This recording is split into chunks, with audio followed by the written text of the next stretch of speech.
윤리위의 징계 절차들이 개시되면서 PK. 제가 봤을 때 국민의힘에서 사쿠라 제일 많은 데가 PK예요. 그런 것 같아요. 부산, 경남 네. 갈아엎어야 되는데 여기에서 지금 굉장히 많은 긴장이 감돌고 있다라고 하는데 박민영 대변인 당내 상황 한번 분석해 주시죠. 네, 일단은 저는 오늘 동아일보 기사가 되게 재밌더라고요.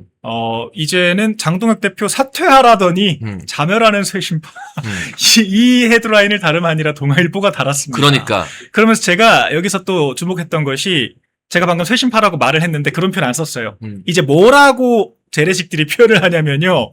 비당권파. 비당권파. 비당권파가 자멸하고 있다. 자기들이 봐도 멱살잡이하고 막말하는 사람들한테 쇄신이라 이름 붙이기 부끄러운 거니까. 그렇죠. 쪽팔린 거죠. 그러니까 사실 그 대한과 미래 분들이 사법 리스크 제일 많이 엮여 있는 사람들이에요. 조은희 의원 책임당원 명부 2,200개를 명태균 같은 사기꾼한테 전달을 해서 무상 여론조사 받았다. 이 혐의를 가지고 지금 송치된 거 아니겠어요? 아니, 오세훈 시장부터가 뭐 대한과 미래 뭐 좌장급이라고 평가를 하던 오세훈 시장부터가 지금 1심 유죄 받고 지금 참 안타까운 얘기지만 오세훈 시장이 최종 무죄를 받기 어렵다라고 하는 게 지금 공통적 인식이에요. 중론이긴 하죠. 정말 안타깝게도.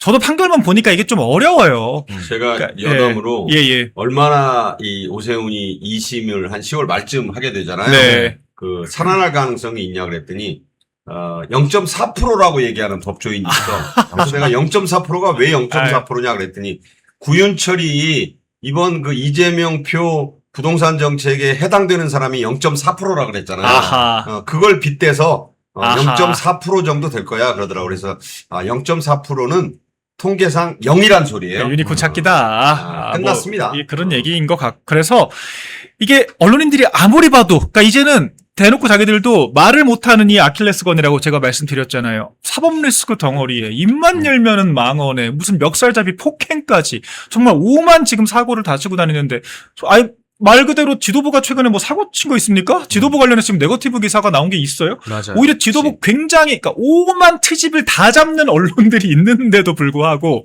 굉장히 일관된 행보를 보여주고 있습니다.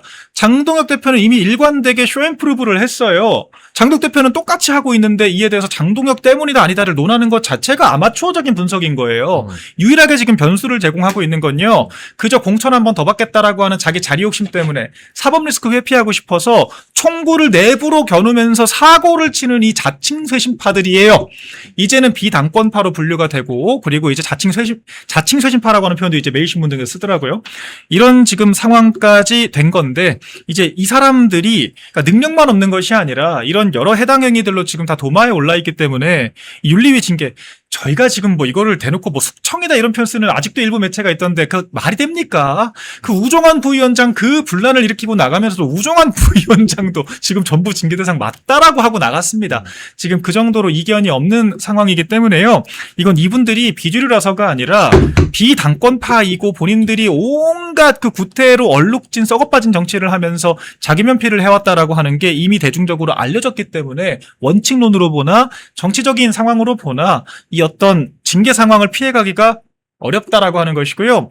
이제 그만 좀 유능한 좀 젊은 세대들에게 자리 물려주시고 떠날 때가 다들 되시지 않았나 생각을 해봅니다. 위원님, PK 쪽이 유독 징계 대상이 많고 특히 부산에 친한계 사쿠라들이 많이 있는데 지금 장동혁 대표가 그립감을 강하게 지면서 당내 리더십을 확보하는 현상 좀 어떤 영향을 끼치게 될까요? 제가 볼 때는 이제 당이 완전히 한번 그 리모델링이란 말이 그 황희의 그 페버스 때문에 또 유행이 됐어요. 그렇죠. 네.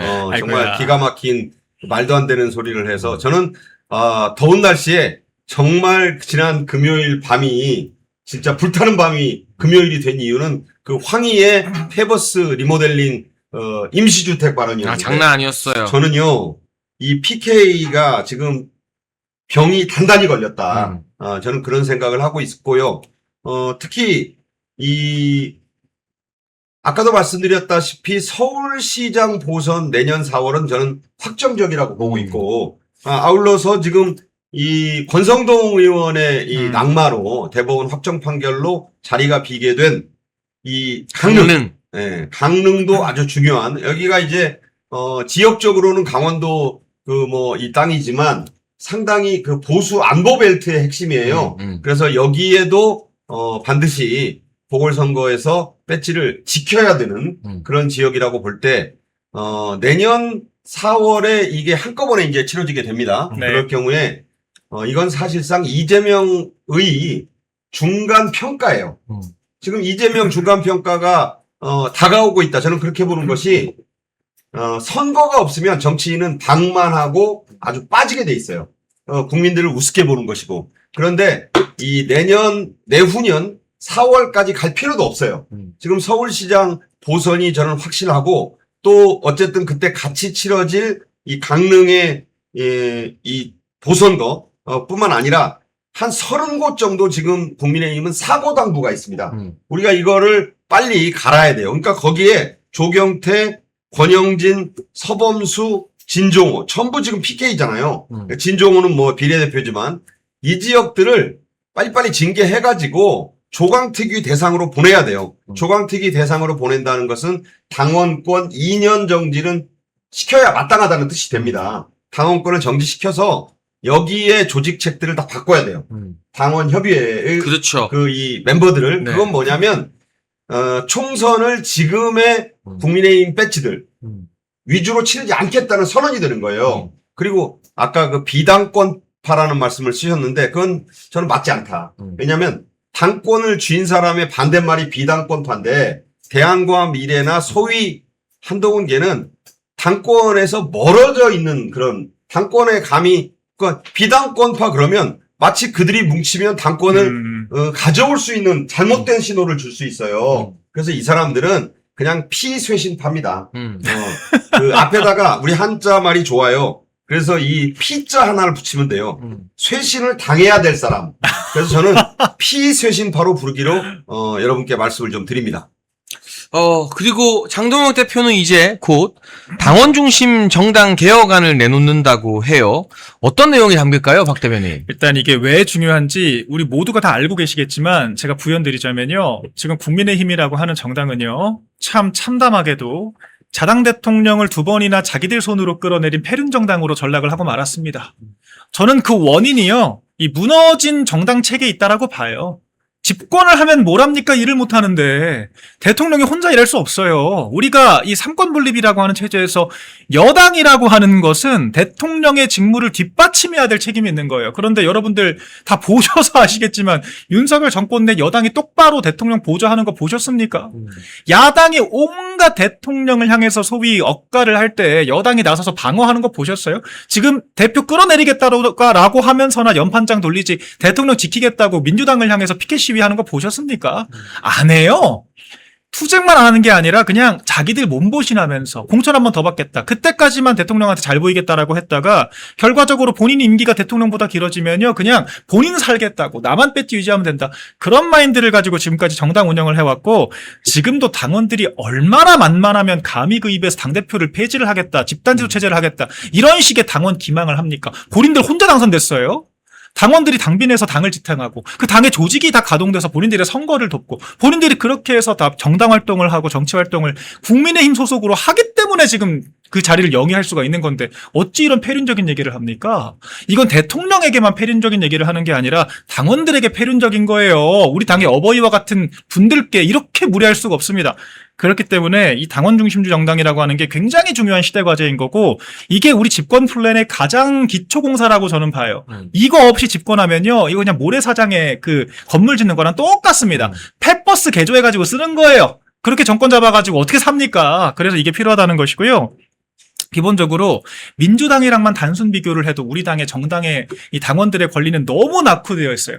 우리 당원들이 무슨 민주당처럼 무슨 개딸들처럼 어거지 쓰면서 무슨 검찰 해체시켜달라고 이런 말씀 하십니까? 아니에요. 그냥 우리 당원들이 당비 내고 열렬하게 활동하는데 최소한의 권리를 달라는 거예요. 당원들이 뽑은 당대표에 대한 존중을 해달라. 제 개인적으로요, 이게 담길 거라는 생각까지는 안 들지만 저는 비대위 체제 자체를 폐지해야 한다고 봅니다. 비대위에서 비대위원들 온갖 그 당무실권 다 틀어지고 당대표보다 힘이 더 세요. 당대표는 최고위원 1명 임명하는데 비대위원장은 비대위원을 5명을 임명을 하면 이게 말이 됩니까? 뽑은 사람도 없는데 그렇게 비대위 만들어가지고 저는 비대위원장은 임기 1년에서 6개월 미만으로 줄여서 관리직으로만 다 억제를 해야 되고요. 비대위원장은 당원당규 개정과 같은 실질적인 당무 권리를 행사하면 안 돼요. 인사권도 굉장히 국한시켜서 해석을 해야 되고 당대표에 대한 거취는 오직 당원들만 선택할 수 있게끔 당원 소환제 빼고 전부 다 사라져야 됩니다. 저 그게 기본이라고 보고요. 원내대표 선거. 우리가 언제까지 자꾸 원내대표와 당대표가 투톱으로 뭐 갈등한다 이따위 기사를 봐야 됩니까? 원내대표도 당원들이 뽑은 국회의원들을 대표하는 사람이기 때문에 기본적으로 당원들에 대한 뒷받침이 돼야 돼요. 근데 지금 당원들과 전혀 거리가 먼 사람인 것처럼 자꾸 국합이 되려고 하지 않습니까? 자기만, 당대표만 지금 계속 총대 매게 하고 이거는 유인구조의 문제이기 때문에 민주당처럼 이거 민주당도 그렇게 해요. 당원들이 원내대표 선출할 수 있게 해야 된다. 이거 저는 기본적인 사안이라고 보고요. 지금 당협위원장들 임기가 없어요. 당협위원장들이 직업 당협위원장이에요. 당대표도 물러나라고 매일 입만 벌리면 하는 정당에서 당협위원장들은 철밥통입니다. 송파 지금 병 이런 분들은 3번을 낙선하고도 아직도 당협위원장 김근식. 하고 있어요. 그러니까 이건 정말 말이 안 되는 거고요. 제발 좀. 당협위원장들도 임기 만들어야 되고요. 당원 투표해야 되고 시도당 위원장도 그 당협위원장들이 뽑는 대의원들끼리 끼리끼리 선거하니까 짬짬이 이렇게 지금 하는 친한파들 전부 다 지금 들어가 있는 건데 이것도 당원들이 뽑아야 돼요. 왜 시도당 위원장을 왜 그 짬짬이로 당협위원장들이 뽑습니까? 그러니까 이런 것들 전부 다 당원들의 어떤 주권, 참정권 확대, 당내 그리고 전 결정적으로 비례대표. 지금 비례대표 보세요. 제명당에도 의원직 박탈 안 당하니까 말이 안 돼, 당의 그게 봉사를 말이. 하질 않아요. 이따위로 지금 그 정당법 운영할 거면 비례대표제도 운영할 거면요. 정당 차원의 공천에 있어서 철저하게 정당을 대변할 수 있는 사람들을 비례대표 공천해야 되고 가장 확실한 방법은요. 이 당선권의 최소 절반 정도는 우리 당원들께서 뽑아주셔야 됩니다. 당원 순번제로 비례대표 최소 절반은 우리가 선출을 해서 당원들을 받들 수 있는 우리 비례대표제도 운영해야 된다. 저는 일단 이 정도로 생각을 하고 있습니다. 원내대표를 저는 없애야 된다고 봐요. 왜냐하면 원내대표가 이제 미국식으로 네. 플로어 리더, 과거에는 원내 총무라 그랬어요. 원내 총무를 이름을 대표로 바꾸니까 제가 비유를 하나 들자면 과거에는 상호 신용 금고라고 했습니다. 네. 그게 지금 이름이 뭐가 됐죠? 저축은행 아닌가요? 저축은행이 아, 됐어요. 그래서 이게 비리의 온상이 됐습니다. 아. 금고라고 하면 여러분들이 이 느끼는 감정과 이걸 은행 그러면 이게 무슨 국민은행, 우리은행하고 비슷하게 인식을 하게 되잖아요. 그러니까 원내 총무 시절이 맞아요. 대표 밑에 있는 사람이야. 그리고 임명직이었어요. 그것을 국회의원들이 뽑는 자리로 만들면서 대표라고 하니까 한 지붕 2대표. 이거 말이 안 되는 거예요. 예를 들어 지금 100만이 넘는 당원의 절대 지지를 받아서 뽑힌 장동혁 대표와 배지 55명의 2차 결선 투표 끝에 선출이 된 55명의 지지를 받은 정점식이 맘먹고 있잖아. 이거 안 되는 거예요. 저는 빨리 이 원내대표제를 과거 원내총무 정도의 역할로 내려야 된다. 대표의 지시를 받아서 원내의 행정적 운영을 좌우하는 그런 존재로 만들어야 되는 거예요. 무슨 원내대표가 55명 배지들의 대표일 뿐인데 혼자 가가지고 무슨 이번에도 협상 다 자기가 하고 장동혁 대표한테 교감은커녕 보고도 안 하는 이런 식으로 되니까 정점식이 더 어떨 때 보면 더 설치고 이거 안 되는 겁니다. 그래서 이 당원 중심주의로 가야 되는 것은 너무너무 당연한 거예요. 예를 들어서 지금 25명의 국회의원이나 대의원의 역할을 옛날에는 25명의 당원이 그 한 명 대의원이나 국회의원하고 맞먹었는데 지금 이거를 19대 1까지 내렸다가 더불어민주당 얘기예요. 지금 1대1 됐잖아요.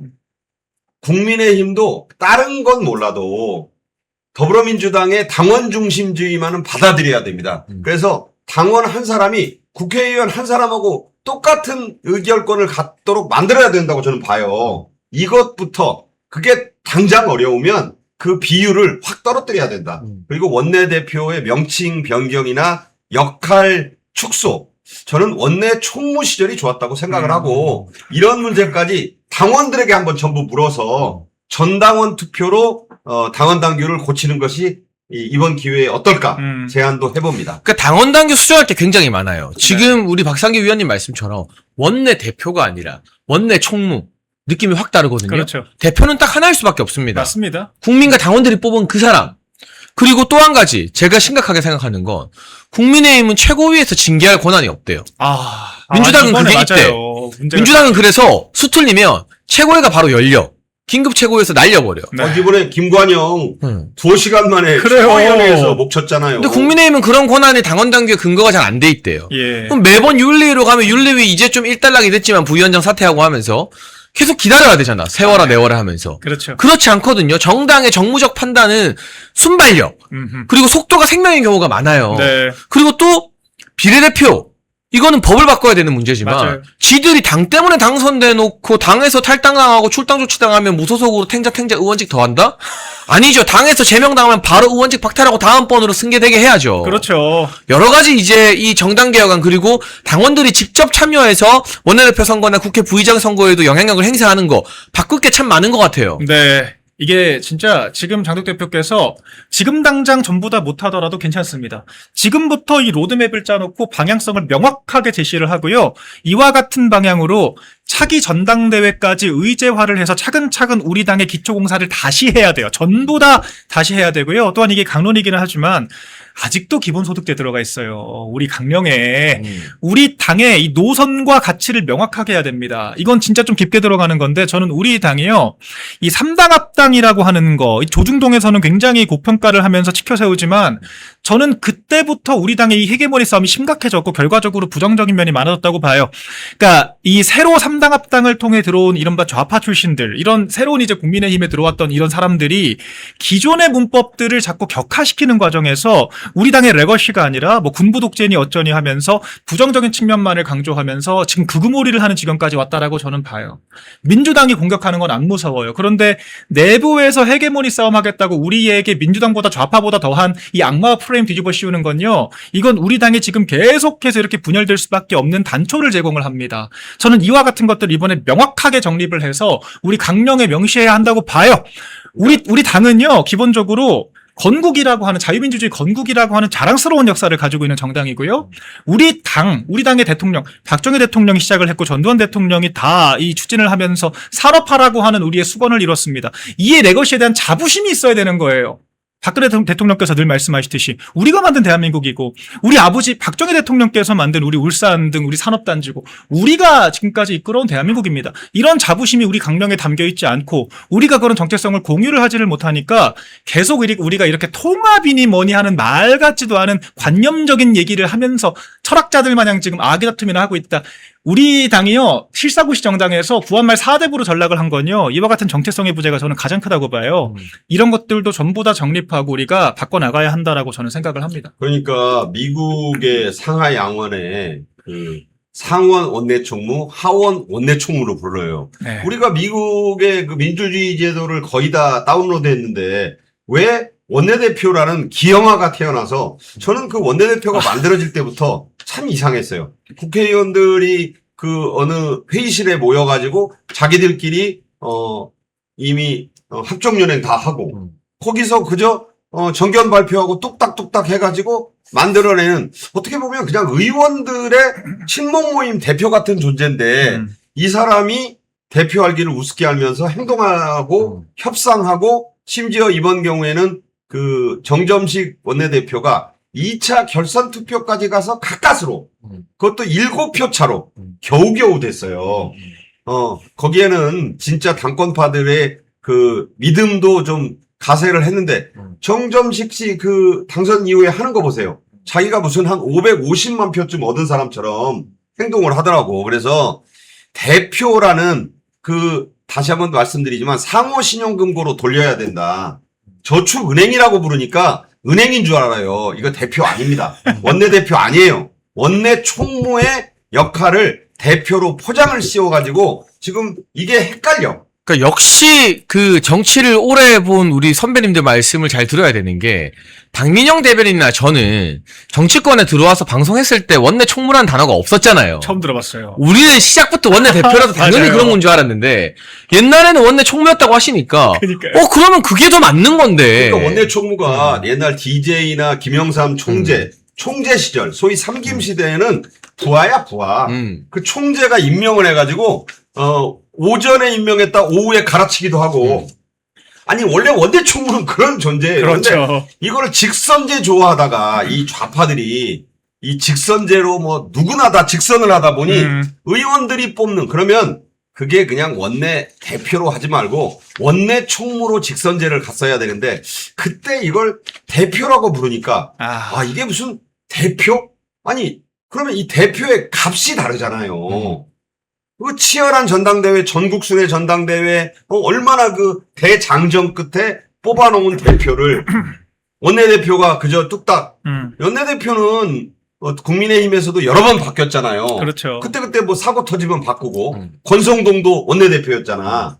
이런 식으로 자꾸 이 의원들 친목 모임 대표입니다. 의원들이 자기들이 각자가 자기 역할을 해야 되는데 누군가 대표를 내세워서 대신 협상하라고 하는 일종의 이 멤버스 클럽 대표 대변인 같은 존재라고 맞아요. 저는 봐요. 다 대표의 영향력 안에 둬야 됩니다. 그래서 당원 개혁 안에서는 저는 우선 원내대표제의 현행 선출 방식이라든가 이거를 옛날 방식으로 아니 미국에도 상원 원내총무고 하원 원내총무인데 왜 한국에만 그렇게 그 약식에 의해서 이렇게 뚝딱 만들어진 선출된 표도 얼마 안 되잖아. 그 국회의원 55명이 지지해서 만든 대표가 장동혁 대표를 그야말로 어떻게 보면 월권하듯이 그렇죠. 우리 쫓아내니 많이 정치권에 하는 말에 가라마우리 시킨다는 일본 말을 쓰잖아요. 아주 그냥 패싱하잖아.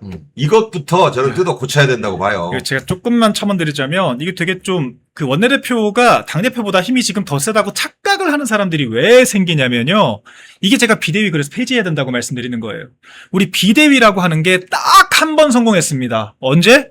우리 차떼기 그 난리가 났을 때 그때 이제 천막당사 치면서 박근혜 대통령께서 비대위원장 하셨을 때 그때 아마 제가 알기로 이제 그 고성 박사님 제가 들은 내용으로는 원내대표라고 하는 게 그때 생겼다고 하더라고요. 뭔가 이제 우리 당의 좀 총재 시스템에서 조금 더 대외적인 이미지상으로의 직제 개편을 그때 했던 건데 그때 이후로 모든 비대위는 이 어떤 당의 혁신을 보여주기 위한 비대위가 아니라 당대표 끌어내리기 위한 수단으로 전락을 해버렸어요. 그래서 비대위라고 하면 어떻게 인식이 되냐면 당대표 끌어내리고 당대표의 권한대행으로서 원내대표가 권한대행이 돼서 비대위원장을 임명하는 그러니까 원내대표가 상황이 되는 거예요. 그러니까 당원들이 뽑은 당대표가 무력화돼버리고 국회의원들이 뽑은 원내대표가 당대표를 지명을 해버리니까 상황 원내대표 힘이 더 세져버리고 그러니까 국회의원들이 뭐만 하면은 만만한 게 당대표인 거예요. 당대표 끌어내려라. 왜? 당대표 끌어내려지면 우리가 뽑은 집단지도 체제 얘기하고 당대표 그러니까 폐지 비대위원장을 승계하는 방식부터 고쳐야 돼요. 잘못됐어요. 비대위원장은 우리 그 헌법에도 대통령 유고 시에 걸위하거나 유고가 되면 내려가는 국무위원 순서가 있잖아요. 그렇죠. 그것처럼 처음부터. 그래서 이제 그 유명한 영화 지정생존자가 그래서 나온 거예요. 네. 마지막에 한 사람 남겨놔야 된다. 그러니까 원내 대표가 당연직 비대위원장을 하는 이것부터 그 다리를 끊어야 돼요. 뭐냐면 대표를 선출할 때 최고위원들도 그 당원 직접 선거로 뽑지 않습니까? 그렇죠. 그럼 수석 2위, 3위 그 득표수대로 있어요. 네. 그 순서대로 아하. 승계하면 돼요. 맞네요. 그게 네. 훨씬 당원들의 원래 의사가 반영이 되는 거야. 민주적인 거죠. 그러네요. 그러니까 100만 당원이 뽑은 2등 수석 최고위원이 그 정도 돼야 그리고 최고위원 선거도 그럼요. 훨씬 더 뜨거워지는 거고 네. 정말 많은 분들이 나와서 도전할 가치가 쉽게 생기는 얘기하면 거고. 당의 대통령을 대표라고 했을 때 부통령인 거야. 수석 아하. 최고위원은. 그렇죠. 너무 좋은 지금 그게 포인트네요. 나는 전부터 그런 생각을 했어요. 네. 그리고 그냥 그렇게 해놓으면 당원들도 반발이 없을 거 아니야. 맞아요. 그대로 엄청난 표를 가지고 예를 들어 지금 같은 경우에는 신동욱 수석 최고위원. 그렇죠. 그 다음이 이제 김민수 김민수. 최고위원. 이 순서대로 승계하면 돼요. 가지 듣도 보도 못한 의원 55명의 지지를 받은 정점식 같은 사람이 당의 주인 행세를 하게 놔두니까 이렇게 X판이 되는 거야. 그러니까 지금 핵심은 뭐냐? 의원 중심 정당에서 당원 중심 정당으로 나아가는 거예요. 근데 저 친한계나 이 멱살과 돌려차기, 이 대안과 미래를 그렇게 부른다면서요, 네티즌들이? 돌려차기. 국민 중심 정당으로 나가자고 말하지만 사실은 의원 중심 정당을 하고 싶은 거잖아요. 그게 어떻게 보면 정부 운영에서 내각제 하자는 거랑 똑같은 소리거든요. 맞아요. 그래서 지금은 의원들의 기득권을 깨부수고 당비내는 당원 중심 정당으로 가는 게 맞다. 네. 우리가 당원 중심 정당이 돼야 국민들 마음도 사로잡을 수 있는 게 매달 1,000원, 2,000원, 10,000원씩 내는 당원들 마음도 대변 못하면서 어쩌다 여론조사 운 좋게 와서 받은 사람들 주인의식이 없잖아요. 그렇죠. 그 사람들의 여론조사만을 기반으로 해서 당을 운영하면 그게 어떻게 국민중심 정당입니까? 사쿠라 정당이 되는 거지. 맞아요. 그러니까 그냥 조중동 그 재래식 미디어들 미디어 권력 가지고 인지도 선거하겠다 그 뜻이에요. 이제 앞으로는 좀 더 조직자본 화나면 가지고. 재래식 언론이라고도 하지 말고 예, 그 수세식 언론이라고 합시다. 요새 약간 뒷간 언론이라 이렇게도 표현하시죠. 글쎄, 뭐 이 수세식 반대말로 써야지. 네. 너무 요새 지금 보면 제가 그런 레거시 언론에 35년 이상 근무했다는 게 요새 좀 창피합니다. 아이고. 그래서 요즘은 우리 멸콩TV와 여러 뉴미디어에서 여러분 박상규 위원님의 어떤 생생한 목소리를 더 많이 만날 수 있어서 참 좋은 세상인 것 같습니다. 그렇죠. 박상규 TV도 여러분 검색하시고 구독과 좋아요 많이 눌러주시고요. 저희 이재명의 지지율 대폭락 이야기 전하기 전에 마지막 광고 하나만 더 보고 올게요. 6,500분 모두 다 좋아요 눌러주십시오. 잠깐 광고 보고 오겠습니다. 네, 멸콩TV에서 신제품 환신 나이가라 2+1 특별 한일을 진행 중입니다. 50년 전통의 신화제약에서 회사의 명예를 걸고 자신있게 만들었습니다. 면역력 강화, 혈액순환 개선, 피로 개선, 기억력 개선, 항산화에 도움을 주는 식약처 인정 건강기능식품입니다. 특히 밤에 주무시다가 화장실 문제로 불편을 겪는 분들에게 추천드립니다. 멸콩TV와 함께하는 환신 나이가라 많은 문의와 사랑을 부탁드립니다. 네, 이재명 지지율 끝을 모르고 하락하고 있습니다. 리얼미터 기준으로 4주 연속 하락해서 43.3%가 나왔는데요. 경제 불안 요인도 크다. 드디어 국민들이 우리가 그렇게 말하던 부동산, 증시, 경제, 이재명이 다 말아먹는 거 아니냐 동의하고 있어요. 근데 문제는 민주당 전당대회 기간이면 민주당 당원들이 죽어라고 전화를 받습니다. 그렇죠. 그 와중에도 지지율이 떨어진다는 거 더 심각한 거 아닙니까, 박 대변인? 그러니까 우리가 여론조사를 하면요. 통상 이를테면 리얼미터 민주당이 40에서 45가 나와요. 그러면은 민주당을 지지하는 소위 이제 진보층이 20%만 과표집이 돼도 전체 여론조사상으로는요. 6%포인트 이상의 뻥튀기가 이루어져요. 그렇기 때문에 이 전대 컨벤션이라고 하는 게 생각보다 효과가 큽니다. 제가 일례로 한동훈 씨 때 우리가 정말 지지율 죽 썼잖아요. 당대표 되고 나서. 그런데 우리가 총선 대패를 하고 한동훈 씨가 출마를 했던 그 전당대회를 했던 국민의힘 컨벤션 당시에는 그때 우리가 민주당을 잠깐 역전해요. 그러니까 정말 우리가 당의 상황이 안 좋은데 그 정도로 컨벤션 효과라고 하는 게 커요. 그러니까 지금 민주당과 이재명의 지지율은요. 최소 6%포인트에서 10%포인트까지 뻥튀기 되어 있다라고 여러분들이 생각을 하셔야 돼요. 그렇기 때문에 지금 사실상 저는 국민의힘 지지율이 더 높다라고 평가를 하고 있습니다. 근데 그럼에도 불구하고 민주당은 올라요. 진보 과표집이 되니까. 근데 이재명은 떨어진다라고 하는 거. 이게 정말 뼈아프거든요. 그리고 이번 리얼미터 조사가 더 눈여겨봐야 될 것은 지난주 기준으로 일주일 조사를 해요. 월화수목금 조사하는데 금요일 날은 41%까지 떨어집니다. 41%. 그러니까 정말 아차 했으면은 30%대 진입할 수 있는 거예요. 하루라고 하더라도 추세가 중요한 거죠. 주중에 40%대 그래도 한 44% 정도 유지하다가 금요일 가니까 떨어졌다. 이 말은 즉슨 주말까지 조사했으면 더 떨어졌을 수도 있다라고 하는 뜻이고 실제로 그와 같은 추세가 4주 연속 하락이다라고 하는 거. 민주당의 전당대회 기간인데 이재명의 지지율이 4주 연속 빠졌다. 이건 정말 초유의 사태예요. 그러니까 지금 정당의 전대와 완벽하게 이재명이 디커플링 되어 있다라고 하는 거고 지금 전화를 받는 중도층도 이재명을 비토를 하고 진보층도 이재명을 비토를 한다는 뜻이다. 그래서 오늘 제가 그 기자들한테 전화를 많이 받으면서 좀 민주당 출입하시는 기자님들도 전화를 주시더라고요. 뭘 궁금해하냐면 20대가 왜 이렇게 많이 빠졌을지에 대해서 조금 기획 기사를 쓰고 있다. 그리고 이제 특히 20대 여성들 2030 여성들이 민주당을 떠나고 있다라고 하는 지점에 대해서 청와대도 지금 초비상이라고 해요, 실제로. 그래서 이재명이 맨날 뭐 결혼 페널티를 없애라, 유체이탈 화법 구사하고 있는 거 아니겠습니까? 이런 얘기를 하고 있는데 굉장히 간단하다. 이 민주당의 코어층만 흔들리는 것이 아니라 지금 증시 부동산 파탄 때문에 완벽하게 지금 주거 취약계층으로 전락해버린 이 젊은 세대들, 그리고 그런 젊은 세대들 우롱하듯이 무슨 뭐 폐버스를 개조하라고 이야기를 하는 이 기득권 좌파들의 위선. 아니 무슨 자기 자녀 김용범 그 국회에 출석해서 김은혜 의원이 본인 딸이 임대주택 살면 어떨 것 같냐라고 역지사지 질문 던지니까 임대주택 사는 거를 상상만 해도 얼마나 화가 났으면 그때 노발대발하면서 아주 국회를 뒤집어 놓고 내놓고 나가지 않았습니까? 자기네들 자녀는 임대주택만 살라 그래도 그 난리를 치면서 다른 그 일반 국민들의 자녀들, 우리 청년들, 우리 나라의 청년들은 펫버스 사러 된다라고 하는 뭐 이런 생각인 거예요.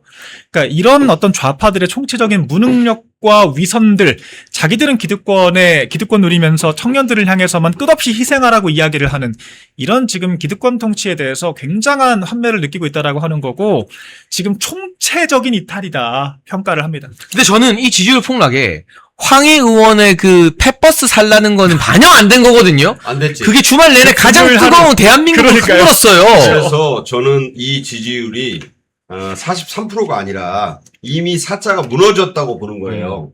그래서 제가 앞서 우리 박민영 대변인이 뭐 워낙 잘 얘기해 줬기 때문에 반복을 피한다는 의미에서 이 얘기만 좀 할게요. 뭐냐면 대선을 앞두고 1년 전에 현직 대통령의 지지율이 35%를 밑돌면 정권은 반드시 교체된다는 법칙이 있습니다. 그렇죠. 네. 35대 55 법칙이라고 해요. 중간층을 이제 두고, 그런데 43이면 그야말로 35가 손에 잡을 듯이 가까이 다가온 거예요. 지금 아까 얘기한 대로 페버스 황희 논란이 여기 반영이 안 됐다고 보면 실제로는 39, 38 어간 아니겠는가. 저는 그렇게도 보기 때문에 이제 이 35자 터치가 멀지 않았다. 이게 왜 중요하냐면요.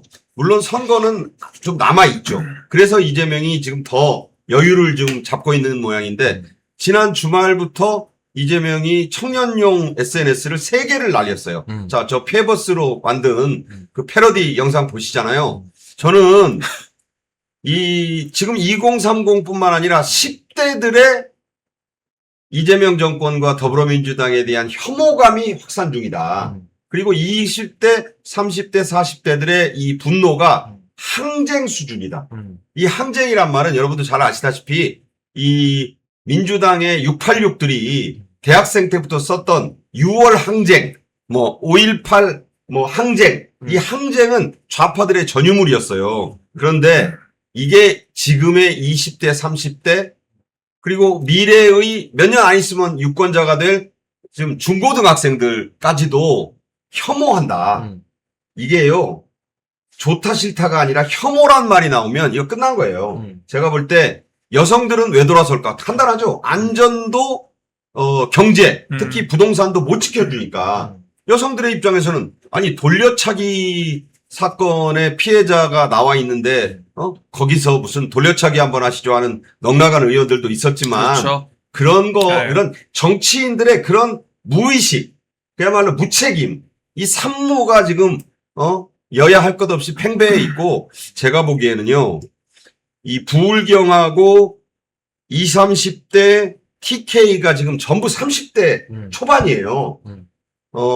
이걸 버텨주는 게 4050하고 전라도하고 또 60대, 70대, 686들. 근데 60대, 70대도 아직 부동산 세금 폭탄, 그죠. 이걸 실감을 좀 못했어요. 그런데 지금 주말 사이에만 일요일까지 나온 그 이재명 표 부동산 정책에 대한 항의 민원이 4,100건이래요.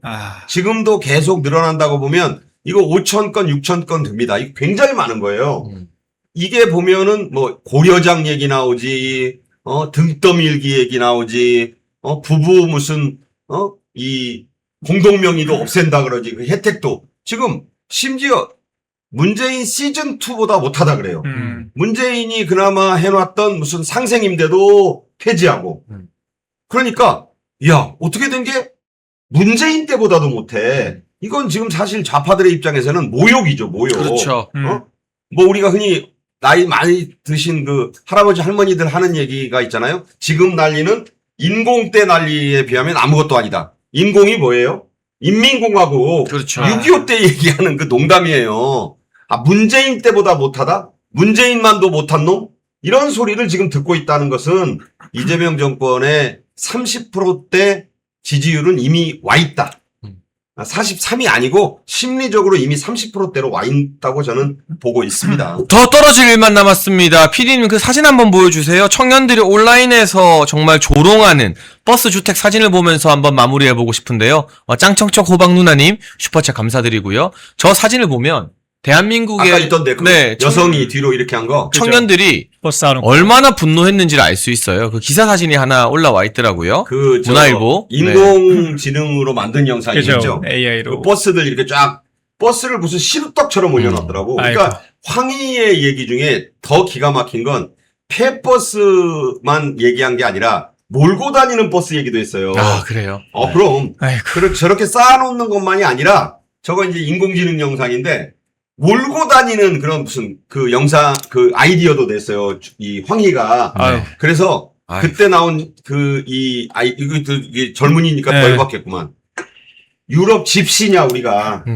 집시들 왜 차에다가 이것저것 싣고 다니는 말도 안 되는 소리라고. 그러니까 황희는요 참고로 목동 6단지 아파트에 전세 살고 있습니다. 부인 명의로. 자기 자식은 대한민국에서 제일 비싼 수준의 자사고 보내고 외국인 학교 보내고 했던 그쵸. 사람입니다. 그러니까요. 문화부 장관식이나 해가지고 아유. 그 과거에 그 동명이인의 정승이 한 분 계시잖아요. 네, 황희정승. 그분이 아주 내 이름 그만 써 이렇게 할 지경이죠. 땅을 칠 것 같습니다. 네.